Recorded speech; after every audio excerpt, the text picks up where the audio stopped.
NEET long టర్మ్లో శరత్ చంద్ర neat అకాడమీలో ఈ సంవత్సరం జాయిన్ అయిన స్టూడెంట్స్లో నేను అబ్జర్వ్ చేసింది ఏంటంటే, వాళ్ళు ఇంటర్మీడియట్ చదివిన టైంలో, అంటే ఇంటర్మీడియట్ అయిపోయిన తర్వాత నీట్ లాంగ్ టర్మ్ మన దగ్గర జాయిన్ అయ్యారు.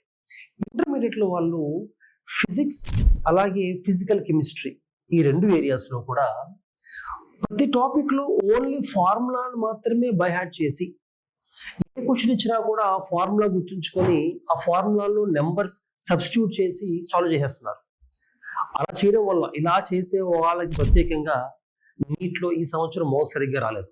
అందుకనే ఎవరైతే మా దగ్గర లాంగ్ టర్మ్ జాయిన్ అయ్యారో వాళ్ళ వరకే కాకుండా బయట మీరు ఎక్కడ జాయిన్ అయినప్పుడు కూడా మీరు చేయాల్సింది ఏంటంటే, ఫిజికల్ కెమిస్ట్రీ అండ్ ఫిజిక్స్ ఈ రెండు కూడా మ్యాథమెటికల్ కాంపౌండ్ ఎక్కువ ఉంటుంది, మ్యాథ్స్ ఉంటుంది.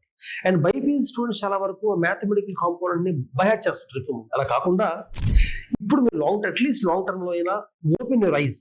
లాస్ట్ టైం మొన్న వచ్చి పేపర్ చూసారు మీరు ఎలా ఉందో. So open your eyes.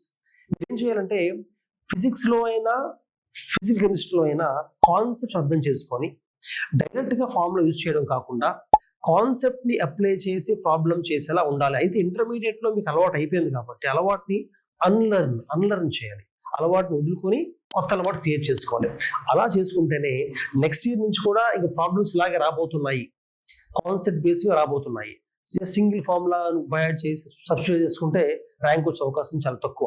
Even మా దగ్గర కూడా శరత్ చంద్ర నీట్ అకాడమీలో కూడా మాకు ఫిజిక్స్ చెప్పేదైనా, కెమిస్ట్రీ టీచ్ చేసేదైనా కూడా ఎక్కువ మంది ఐఐటీస్ లో బీటెక్ చేసిన ఫ్యాకల్టీ చెప్తూ ఉంటారు.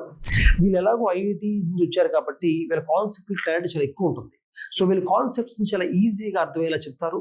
జస్ట్ కాన్సెప్ట్ ని అప్లై చేసి ఎటువంటి ప్రాబ్లం అయినా కూడా ఓన్ గా చేసేలా నేర్పిస్తాం కాబట్టి it will helpful to you. So all of you take care of these two subjects and focus well. All the best.